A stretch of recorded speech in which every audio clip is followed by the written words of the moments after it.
At the Women's Foundation of California, we are deeply concerned about the rise in poverty and its impact on low-income women and their families.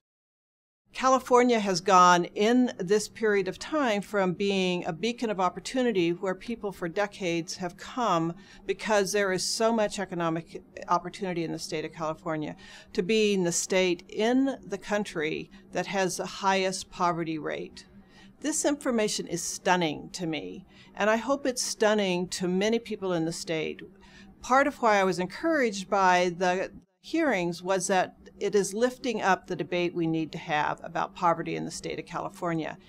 It is poverty that will shortchange our future if we don't address that at this point in time.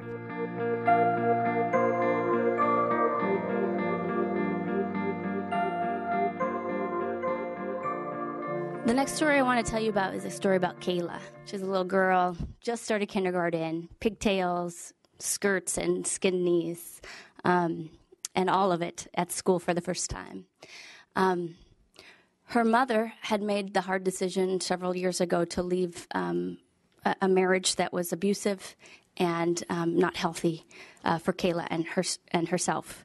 And that was a good decision, but it meant that the two of them were on their own and trying to make it by themselves.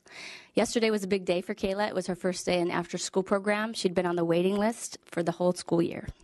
Now that she's on the program, her mom can go out and kind of comfortably look for work and not have to worry about whether or not the bus will get her back in time to pick her daughter up after the midday break of the kindergarten.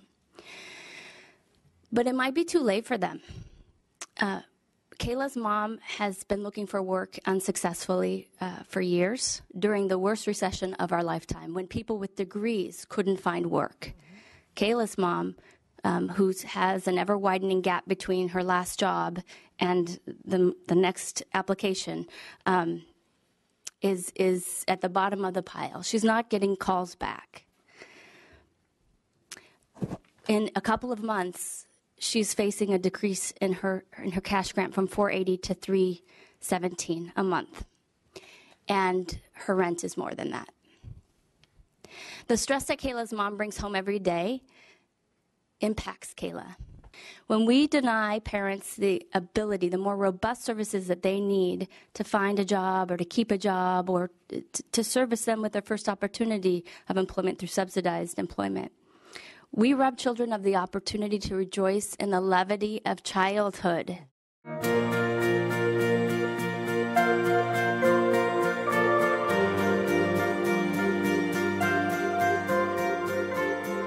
Poverty is toxic to children. Poverty literally negatively impacts neurocognitive development. The stress that Ms. Bartholow talked about in real ways actually inhibits the development of children's brains. It's literally toxic. Children in poverty score lower on cognitive tests, and they show lower measures of prefrontal functioning. Poverty negatively impacts behavioral and emotional health. Behavioral outcomes of lowered prefrontal functioning include difficulties in judgment, self-regulation, and decision-making. Children in poverty are more likely to show signs of depression.